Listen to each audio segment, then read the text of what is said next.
Good evening, Jordan here for a Christian Patriots Moment, and we want to preview the election. We now have less than 48 hours till the first polls close. It is now just about 5:30 Central Time on Sunday, 6:30 Eastern. So we want to spend a moment to preview our election coverage and actually preview what we'll be watching for this election night coming up here on Tuesday. Of course, a lot of things will be happening. Election night, especially a national election like this, there's so much happening on so many angles, and especially with a close election like we are experiencing here as well. So what we're going to do as far as the coverage goes, we're going to have 10-minute segments, and we'll start it up at 5 p.m. We'll do a 10-minute segment. It'll take just a few moments after that's finished to have that posted to our YouTube page and also Facebook as well. But we're going to do 10-minute segments, 4 of those an hour with 5-minute breaks, and we'll get those on posted online just as soon as we can. So that, of course, with that 10-minute segment, not a whole lot of time to go through a lot of idle chatter, and of course there's a lot of room for that on a lot of the networks as well. So we don't want to waste too much of your time. This will be an opportunity for you to have a different perspective than just the media coverage, because this is now my, guess, 5th presidential election I've been following ever since I was in middle school back in the 2000 election. I've been keeping up with these things, and as I've gotten older, and with now my political science degree in hand as of almost 6 years ago, able to kind of give my take after working on a lot of campaigns, doing my own campaigning too for myself in 2 local elections, then also campaigning on state and federal campaigns as well. Kind of get my own perspective. I spend a lot of time as a hobby pouring through numbers and data. So there's definitely a number of different angles I'm looking at, and some specific states and some specific races I'm looking at. So viewing these videos as we post those on election night, as you're watching your coverage online, or whether you're watching Fox, CNN, whatever you're watching. I prefer not CNN if I were you, but that's your decision. But as you pour over your own data, watching these videos will give you a different perspective. Also, if you would like to ask me questions, I would like to get to those as well. If you have questions, send those to jmi1086@hotmail.com, jmi1086@hotmail.com, or you can also post them on the YouTube feed of this video, or also on our Facebook feed at Christian Patriots Moment at the Facebook page there. But if you have different questions you've got for us, we would definitely like to give you an opportunity to ask those, and we will address those in the videos as well. So now, as we preview what our election coverage is going to be about, we'll have map up here. We'll have the map up here. We'll go pour over the numbers. I've got whiteboards, like I may mention in a previous video, like Karl Rove or Tim Russert. So we will be able to go over those whiteboards with the different data that's coming in. But I want to take a moment now to preview hour by hour what I'll be watching for. Several serious races. Of course, we know which way Alabama and Tennessee is going. We know which way California and New York are going.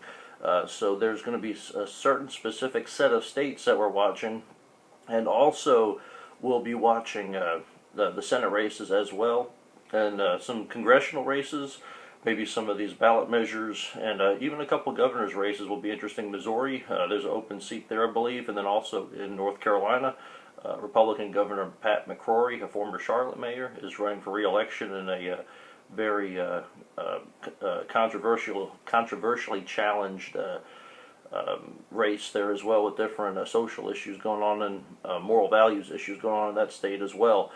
And so we'll be watching different angles on this as well. But one of the important things to keep in mind as you watch the election night coverage is keep in mind where the candidates are spending their money and spending their time.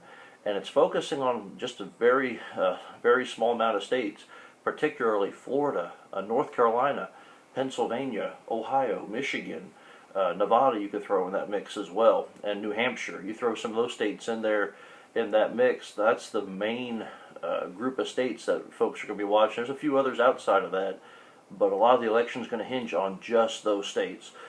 So at 5 p.m. Central Time, 6 o'clock Eastern, Many polls in Indiana and also the eastern half of Kentucky will be closing. So I'll mostly be scanning over the exit polls. The only thing that we're going to be watching in Indiana, where all polls close at 7 p.m. Eastern, 6 Central. Of course, Indiana falls in the Central Time Zone, but all polls will close there at the hour after this one I just mentioned. Just most of the polls close at 5 Central, but 6 is where the rest of them close. And up there I'll be watching particularly that Senate race. Evan Bayh is wanting to come back after retiring the Senate. 6 years ago he chose not to run for re-election, and he chose fairly late to do that because he said the gridlock in the Senate and some other issues kept him from wanting to run again. But now all of a sudden, after a Democrat nominee was chosen for that Senate race, he was recruited in last minute by the Democrats in Washington, the Senate leadership in Washington, to try to run for that seat. And it's a squeaker. The guy who won the seat's Daniel Coates, the current senator. He's retiring after one term, and it's a squeaker now. Congressman Todd Young is pulling ahead of former Senator Evan Bayh, and so that's going to be a squeaker Senate race. And early on, we might be able to get some clues from that as to what to expect throughout the night. So that's what we'll be watching between 5 and 6 p.m. Central Time. But at 5 Central, there's not much going on as far as polls closing and that sort of thing. But then at 6 p.m. Central Time, 7 Eastern, all polls will be closed in Indiana and Kentucky, but then we'll also get closings in Georgia, South Carolina, Vermont, and Virginia. Now, Trump is expected to win in Georgia. Clinton thought she could maybe pull out that state, or pull that one out of her hat, but of course she's actually literally more or less pulling out of the state. Trump's expected to win that one. Clinton's expected to win in Virginia as well, but they're still worth a watch. We can be able to tell in that state, or maybe in both those states, Georgia and Virginia, both those states, we can maybe keep an eye for those and maybe look for some clues in the evening, because if Clinton does better than expected in Georgia, or if Trump does better than expected in Virginia, then maybe there might be some clues on how the night will end. But if those states go as expected, then we're probably in for a longer night. So that's what we're looking for in those states. Of course, again, that Senate race in Indiana. There's also a congressional race in Northern Virginia, just outside of Washington. The Virginia 10 House race. Barbara Comstock is the current representative there, and we're going to be watching that race to see if it affects the balance of power in the House any at an early time frame there. At 7:30 p.m. Eastern Time, 6:30 Central, the polls will close in the key state of North Carolina, key state of Ohio, and also in West Virginia.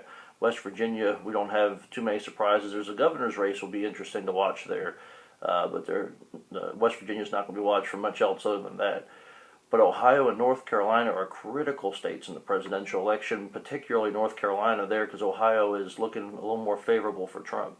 North Carolina looks especially tight. We don't think for probably even a couple hours after the polls close here at 6:30 Central.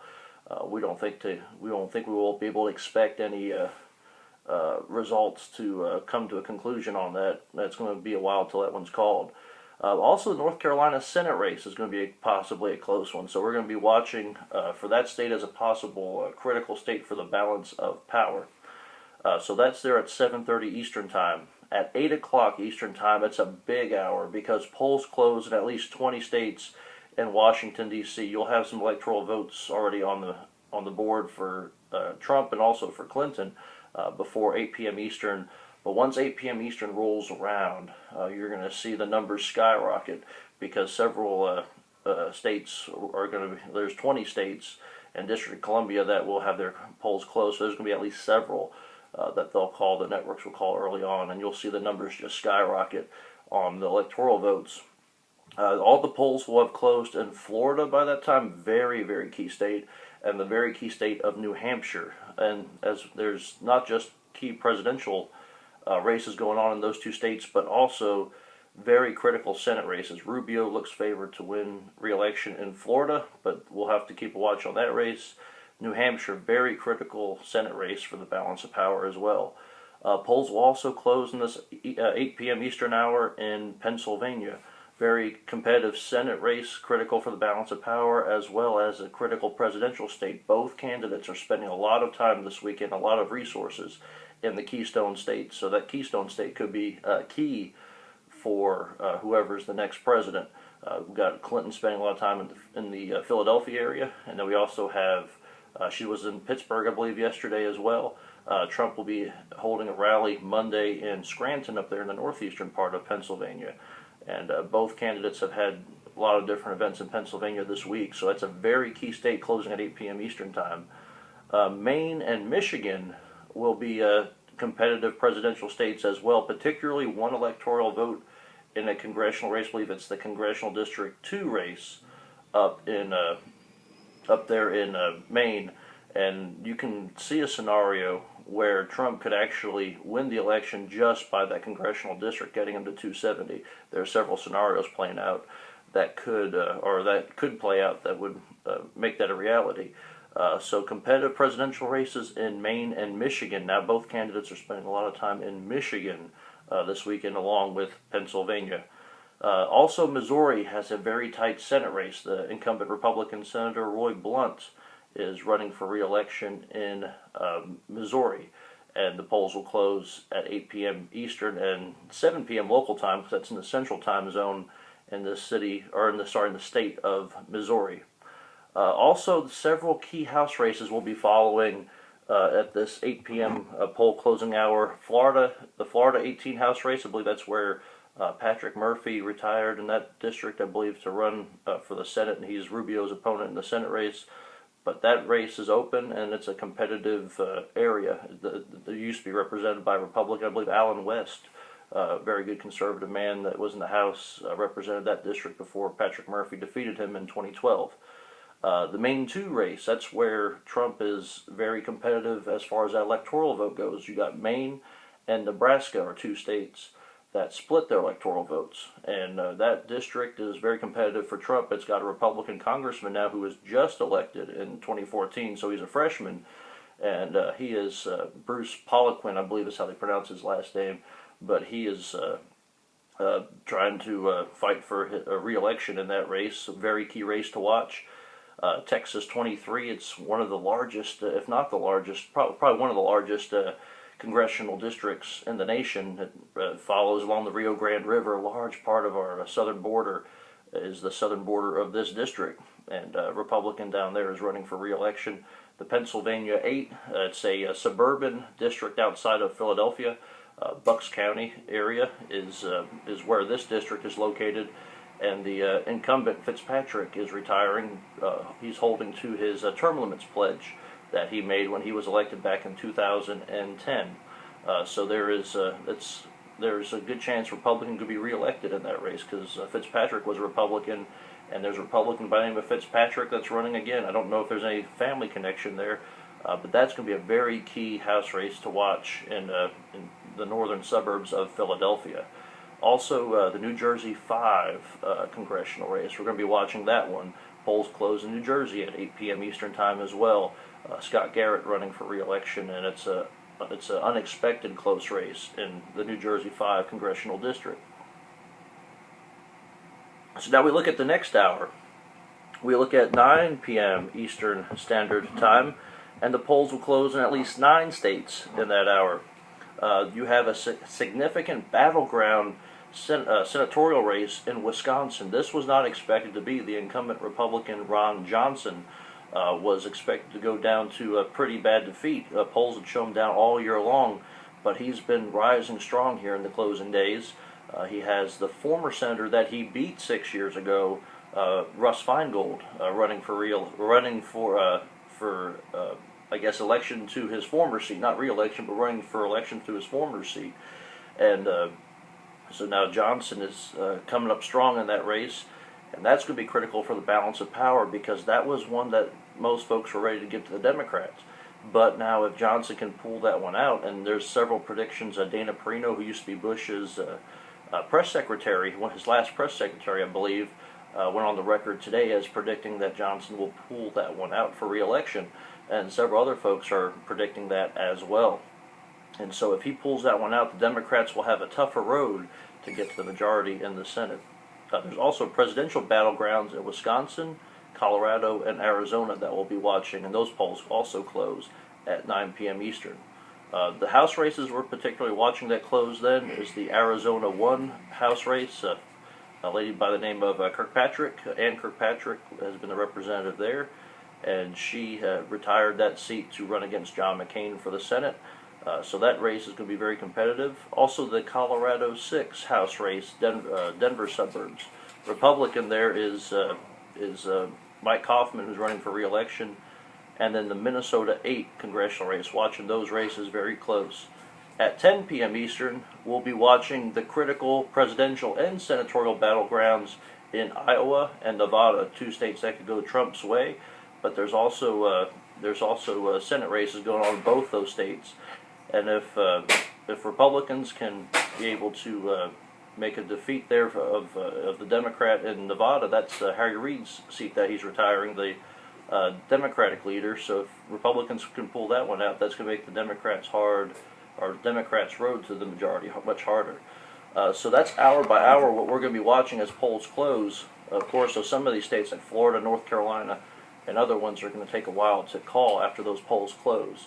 So we're going to be watching these races, and we'll be here watching them regularly. Again, we'll have 10-minute segments with 5-minute breaks, and we'll be covering even down to the county level, and we'll be looking at past trends as well to see before they're even called if we can get any hints on how these states are going to go.